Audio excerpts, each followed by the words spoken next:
Hi you guys, so today we're going to be doing the Carthago Sea-Tourer T148H handover video. So we're going to be going around showing you how to operate the vehicle, tips and tricks and things that we should be doing on a routine basis.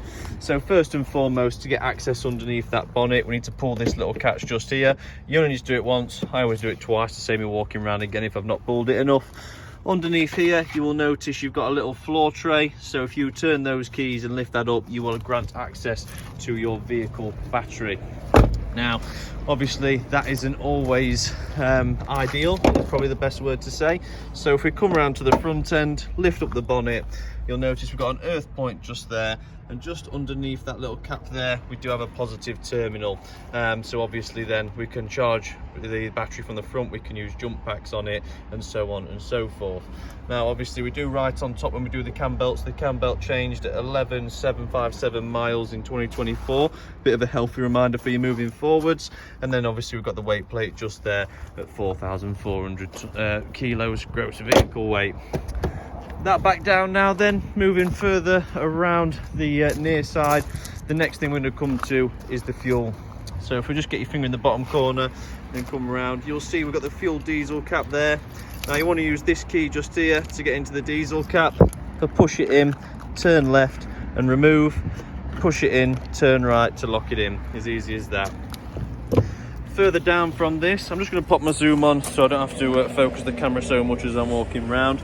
We get then underneath this locker here, which takes us under the front lounge. A couple of things to point out in here. You've got your water pump just straight in front of you, which obviously is good for good, nice and easy access for engineers if they ever need to come and change pressure switches or change your pump. It's always nice and easy to have that easy access rather than it be stuffed under a bench seat. To the left here we've got a little platform. Obviously this is a removable platform, as you can see, but underneath we actually have a little lid here, which if I move forward you'll see grants us access to both our leisure batteries. So nice and easy and accessible. Obviously if I had two hands I'd be taking out this and obviously doing it the normal way. Put the zoom back on, you'll notice just down there is an isolator. So that's the isolator for the leisure batteries, so we can actually, one, we're not using the motorhome, twist that key just there and fully isolate that battery, just so it's not going to have any drains while it's sat in storage. Now we've got this over here just for the time being. We've fitted you obviously the new gas load point there for your bottle to go onto. Obviously it's not connected up to a bottle yet, so do not use until you've got that bottle connected, but nice and fitted on that trim there, so it's going to go into your refillable bottles once you've got that sorted. Above you've got your water fill, so quite literally you just want to put your hose pipe in that point there. If you push it in far enough it will hold itself in as you let the water run, and then we simply go inside, have a look at the control panel and monitor the water coming in. Now if you left the hose too long it isn't a problem, as it has a natural overflow just like a bathtub you may see at home. If we clip up the gas locker, you'll see for you guys, once you've got your gas flow in, all you'll need to do is turn the yellow dials on top of the bottle to allow gas to purge through. Obviously we're working on the LPG for the handover, so all I've done is come into here, making sure the gas bottles are strapped in so that they can be travelled with. I've come to the top of the dial and I've spun it left to open up that valve. Now that's allowed gas to purge through this pipe, through the regulator and then into the motorhome. If I pull down the locker door then, close that up. Next to this, firstly, got fridge vents. Obviously we've got a gas fridge burning behind there, so we do need some sort of ventilation. We can't keep it enclosed in, it does need to breathe. And in addition to that, we've got the truma, obviously the point there, which is going to basically, a bit like at home, you turn the heat on, the steam comes out your house. It's exactly the same thing, it is an exhaust system. So your boiler is obviously on the other side of the wall.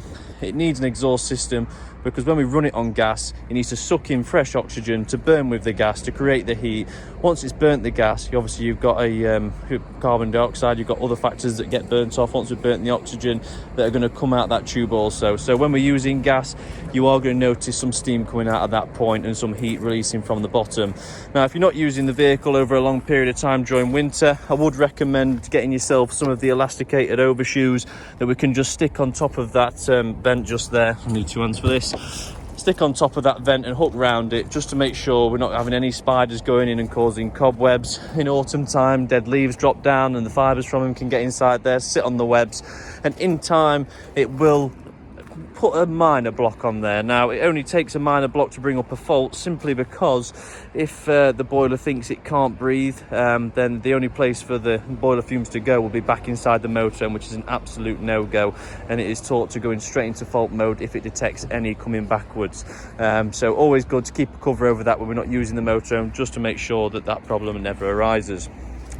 All the carpets are in the garage ready for you, awning support in the centre, awning wind out tool. We've got the ladder for the drop down bed in the front, and the infill cushions obviously for the raised singles up there at the top as well.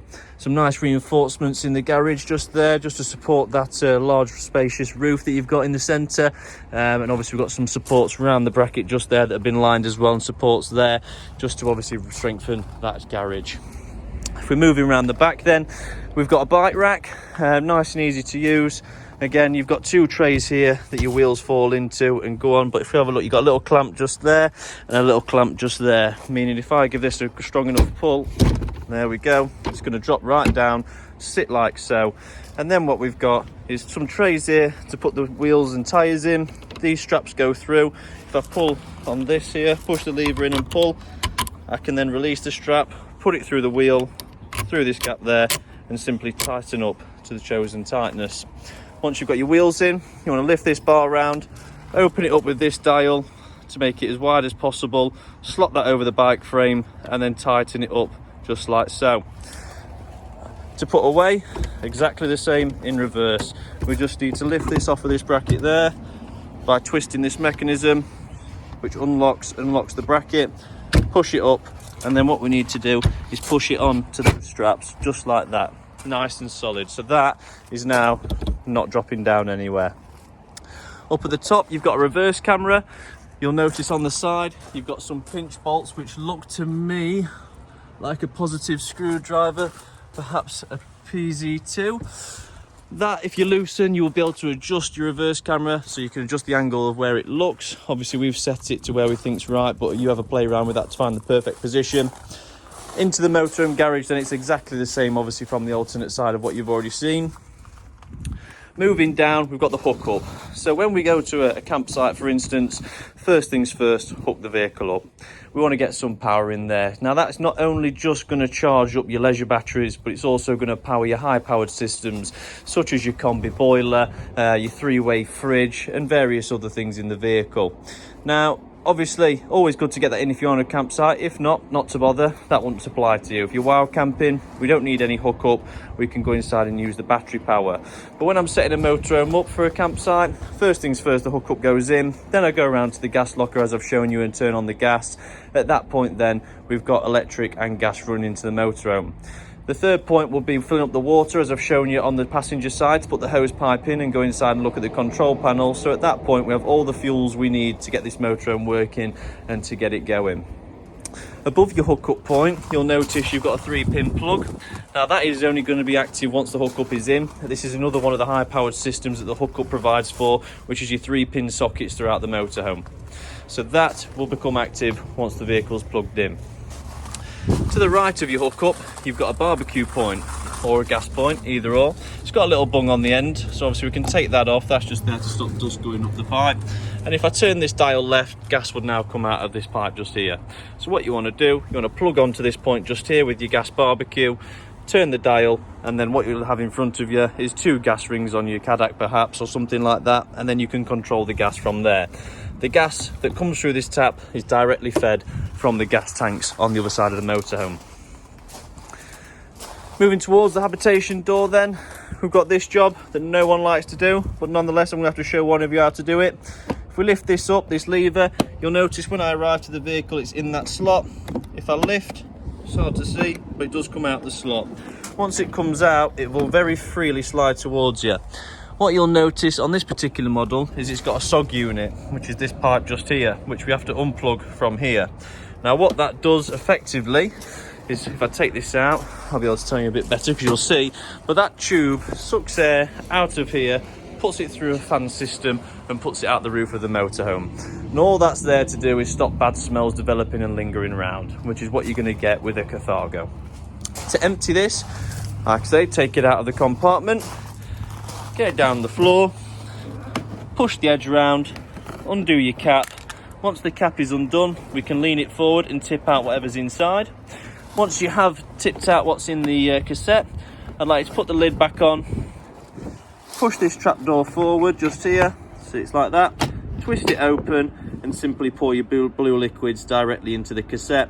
Once your blue liquids are in, we can close that back off, push that back shut, spin this back round, picking it up with the handle, we can then raise it up and push it back into the slot. Now once it's back into the slot and I can see that the orange clip is clipped in, I then get my SOG unit hose and I push that into the insert on the end of the cassette. And now your toilet cassette has been emptied, refilled up with blues, refitted and SOG unit reapplied.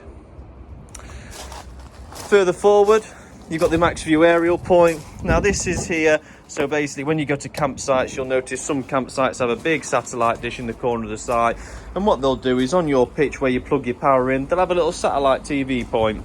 If you plug onto that and then plug into here, this then goes to all of the satellite points in the motorhome that are already fitted, so you can put it onto your television. Now if I close the hab door, I'll be able to grant access to this locker just here, just to show you that it's just all for storage. It does give you access to the subfloor storage that you will have seen earlier on, obviously all along round down there. Well, say not earlier on, I've not even got there yet. Sorry, that's me confusing myself from me going in there earlier. But a really, really deep space. And if you notice, if I just put the zoom back in, straight in front of you to the right of that pipe is the other door on the other side. So this storage space continues all the way through the motorhome to optimise how much you can get in. Closing that up then, without further ado, I think it's time we stepped on inside. So once we've got the power on, we've got the water filled up and we've got the gas on. Obviously you can pop your step in and out with a button on your left, just like that bottom button there. Everything's off at the minute, so we'd enter the motorhome, immediately turn round and go to the control panel. Now if I put this on 1x zoom, I don't know why the camera's like that. I'll put it back to 0.5, seems I get a better picture. As soon as we come in, I'll just turn this off. So you want to turn it on with this on button. That's going to wake the panel up and wake the systems up. Once you've done that, you'll get this come up just here. Now that's there to tell me that that hookup lead I've plugged in just outside to that point over there is powered and active. To turn more bits on, I'll start with the 12 volt systems. So that's going to wake up all the 12 volt, like your lighting, your igniters, and all the various 12 volt plugins you'll find around the vehicle. If I want to monitor the water going in, so say for instance, I've got the hose pipe in, the hookups in, the gas is in, I've just got it filling up now. I want to click this button just down here and it'll give me a reading. So there, I'm at a third. As the water continues to fill, it will fill the rest of the bar. And that's how we keep an eye on the water fill. Once it reaches 100, turn the tap off, pull the hose out, put the water cap back in, and you're good to go. Once you know and you can confirm that you've got water in the tanks, we can then allow the water pump to be turned on. I wouldn't turn the water pump on if not simply so that we're not burning the water pump out. Now it won't burn out immediately or even in a couple of days, but over time it certainly will, because it's going to be trying to create water pressure with air, overworking it and overrunning it. Next to that, you've got your media switch. Now that's going to allow the radio to play through. As you can see now, the radio just woken up, it says Pioneer and loading. You might be struggling from there, and the music has now come on, playing through the speakers in the front, so we can isolate that from here. To the bottom left, if I click that, you've got habitation battery levels, and just next to that we've got vehicle battery levels. So this is these two here, they're going to show us the voltage of the batteries. This is going to show us how much water we've got in, and this is going to adjust the brightness of this display. This is going to turn your media systems on, this is going to turn your water pump on, this is going to activate all your 12 volt systems, and this is your mains on off switch. To turn on your Truma iNet, you just want to press that button in, and then what we've got is 1, 2, 3, 4, 5, 6, 7 main menu buttons. Right, if I just put that back, I'm gonna have to do it on 0.5. It's still not a great picture, guys, sorry. So if I push this center button in, at the top left we've got a motorhome with a thermometer in, which clearly indicates the air temperature. So if I turn this dial, click it to select 30, we now know we're going to get 30 degrees warm air in the vehicle. Your next one is some wavy lines that look like water with a thermometer in it. So that's got to be my water temperature. If I click that in, you'll notice we've got 3 settings: Eco, Hot and Boost. And as I scroll through these, you'll notice just above that black line changes with it. So everything above the black line is there to tell us what we've already selected. So if I put it on hot, ready for the handover and you guys come in to collect your vehicle. Your next one is your fuel source, so you can have gas if you're wild camping. Mix 1, I don't really know the benefit to that, I must admit. Mix 2's got a good benefit, because if you are in a really cold place and you want your water hot and your heating hot, the best way to get it there is using high power electric and gas at the same time. Or if you're at home and you want to keep the bills low but you need your vehicle plugged in, we can run it on 1 electric. Or if we're on a campsite and we've paid for the electric fees, we want to get the most out of our motorhome, so we're going to run it on electric too. Now the difference between electric 1 and 2 is 1 kilowatt and 2 kilowatts of power. So the higher the number, the higher the power. If I put it on mix for the time being, so we get the highest powered system, and at the end we've got a fan, eco or high. How fast do we want it to really fan the heat out into this motorhome? At the bottom left, we've got timers, so we can set it on for, you know, a 12-hour timer, or 20-hour timer, 10-minute timer, whatever you want. So all the things you've selected above will run for that time and switch off. And then we've got a daily event timer where we can have everything we've selected come on at a certain time every single day. Down in the settings, you can offset the internal and external temperatures. So if it's whatever temperature is outside, we can have it 2 degrees warmer inside. We can change the temperature from centigrade to Fahrenheit. We can adjust the brightness of this screen. We can change the hour clock that we wish to use. We can change the language that we want to read in, and we can also get into the index to find out more about the panel. At the very end, you've got a reset. And now the reason I've got to this is to show you where the reset thing is, simply because if I click back, if you ever get the triangle up here with WA55H, I believe the fault code is, that's there to indicate that it's had a power loss or a fuel loss. So for instance, someone could have tripped over your hookup lead and unplugged it. You could have run out of gas. You know, you could be parked on a hill, so the gas, being a liquid, can't flow to the correct appliance on the heating on the boiler. So it'll come up saying it's got no fuel source, which is a WA55H. If you do get that fault code, simply, you know, plug the hookup back in, park on a more level terrain, change to your new gas bottle. But once you do, you're going to want to go into these settings at the bottom right hand corner, which I'll get to just there, look. Go right to the very end and click reset. And that's going to reset the panel and allow you to return it back on, and obviously put all your settings in. Now you're connected up. To move the bed, you've got an isolator switch. That is on, and you can see now because the lights have activated. And to drop the bed down, quite simply, just press down. Now, because of the nature of this bed, we don't need to adjust much under there. We could probably do with moving the head cushions, as you can see. Move the head cushions off that front lounge seat. But other than that, the rest of the lounge can pretty much stay exactly as it is. And all we're doing there is clicking up and down, like so. And it'll stop at the top when it's done. When you're finished, turn the key to isolate the power. Now you do have a safety belt up here as well, so we can click that in just like that, just to make sure that nothing's going to fall down. These switches down here, well, switch is just for the lights over the bed. So in the front then, whilst we are here, it's very important to talk about draining the water off the vehicle. There's no external drain points. It's all on board inside on how we're going to get this water out. Now, if I was to, for instance, go under here, you will see that on the left hand side we've got some drain valves. So just bob you down there. The big grey one on the left just here is your wastewater, and on your right you've got your thermal drop-in boiler drain valve. Bit of a mouthful. Nonetheless, what you'll notice is we've got the green button on the side here. This is there so that when basically if it ever reaches 3 degrees or less in this compartment, this valve's going to automatically open and drain your boiler, just to stop it freezing any of the water inside the boiler. If you want to manually do it, we come here, we turn the tap, and you'll notice now that this has popped out. Now we're draining the boiler. To close it, we turn the tap again and push the button in. There we go. You just heard the pump run then. The pump was running then, so essentially what it's doing is refilling what we've just drained out of the boiler. And when we're done, push your caps down and it's obviously back to normal. So that's how we drain the boiler and the wastewater. For the fresh, Just again, something else that you got to love about Carthago, rather than dismantling your whole lounge to get under your bench seat, they simply put a little area in just there, you see, where I can just fold the cushion up nice and easy. Once I've folded that up, I go underneath here, clean water drain. So you'll notice just there, if I turn this anti-clockwise, it's going to drain the water out of the tank.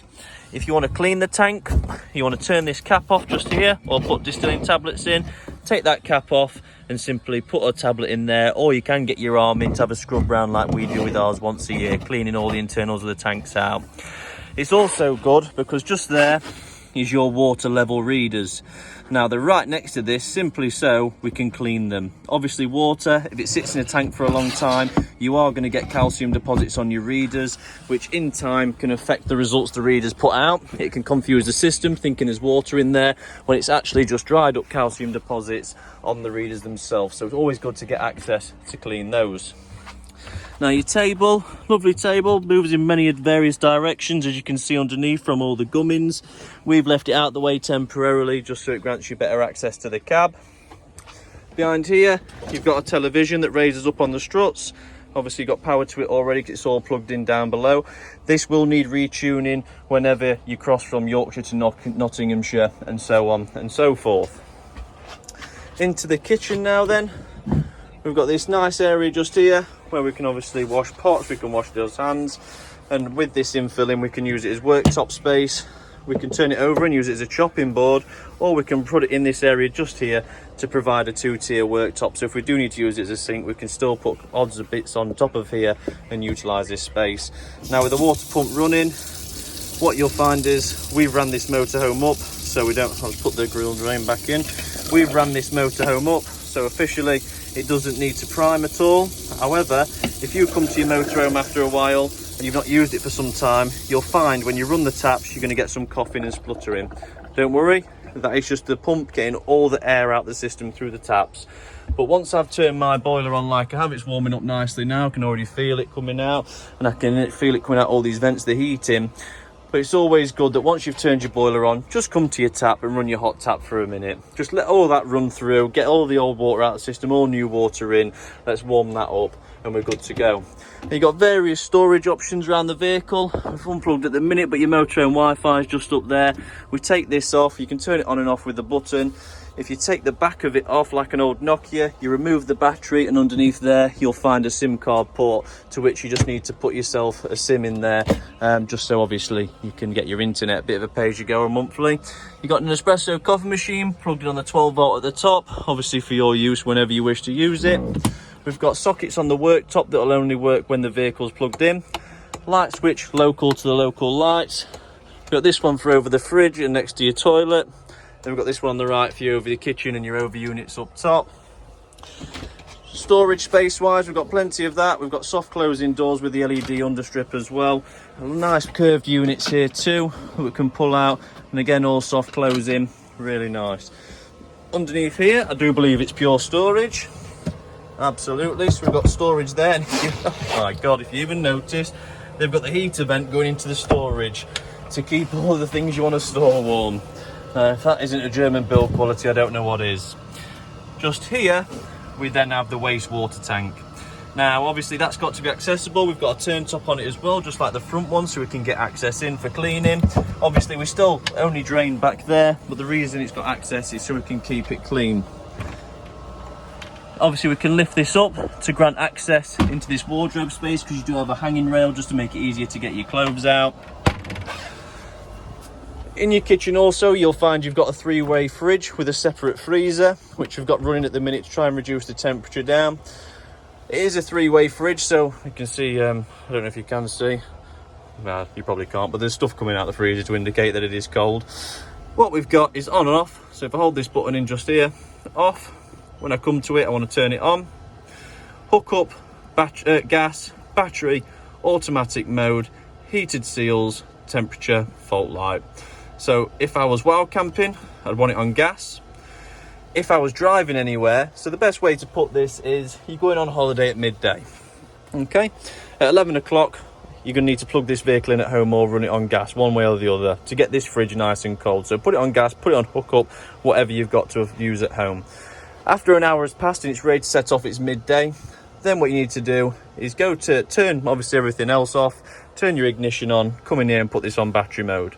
Now the battery mode is only there to maintain what temperature you got the fridge to before you set off. A fridge is far too powerful to run on a battery and actually reduce the temperature of the air off the battery. It'd sap the life out of your batteries in no time at all.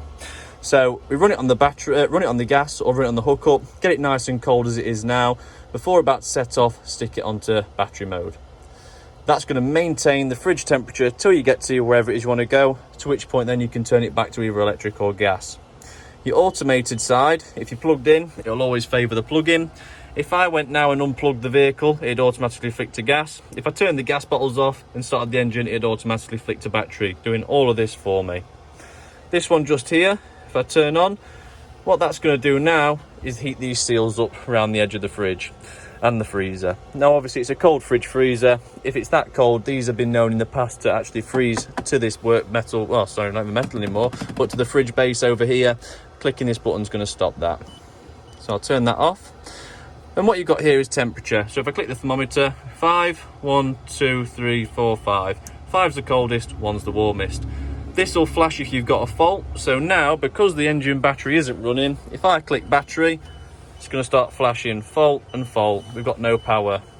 Put it onto something that is turned on, and obviously the fault goes away. You can already see it starting to freeze towards the back of there. Nice and cold. So I'll close that up so it stays nice and cool, ready for tomorrow. If I lift up the hob unit, we'll be able to push in and turn. Push in and turn. Get some gas through those. Oh, there we go. And then again, this bottom left one, sometimes you will need to hold these in a little bit longer than usual. They've all got thermocouples that register a flame. If them thermocouples have got dust on them, you'll find you need to hold these in for a couple of seconds just to burn the dust off so it can register that there's a flame and the gas isn't leaking out, and then you'll find the flame will stay lit. Into the washroom. Very nice place to be. You've got 2 shower doors there, showers tucked away nicely. They've all got pinpoints up at the top to stop them rattling. We've got some good water pressure coming through. Jesus, just wet the mirror. Valentine lads are going to love me for that. Toilet, flush button, flushes it down. You do need the water pump turned on in order for that to work though, so make sure that on your control panel, the tap on the top row that it signifies the water pump is on is lit up blue. Once it's gone into there, we use this grey lever to push that to the right, as you can see. And that's going to empty out that cassette, water into the cassette. Close it off afterwards. Always make sure that's closed. You don't want any bad smells coming up there. Although it has got a SOG unit to help with that, you're still going to get a bit of something, which is what the blues are typically there for as well. Make sure we close that off. And obviously one thing to make sure you know is that you cannot remove that toilet cassette outside whilst that's closed. Okay. For more floor space and leg room, you can twist this seat round to a more comfortable position. And then you've got a little cassette here that will light up at the top when it needs emptying. You've got blow air heaters in here, so if I just get my hand down, I'll be able to open that up. Move this toilet out of the way. I can open that up and that's then blowing hot air into here, but I will be honest, the heating system in this motorhome is that good, you don't need that open. This room will get warm based off all the other heating vents we've got space around the motorhome.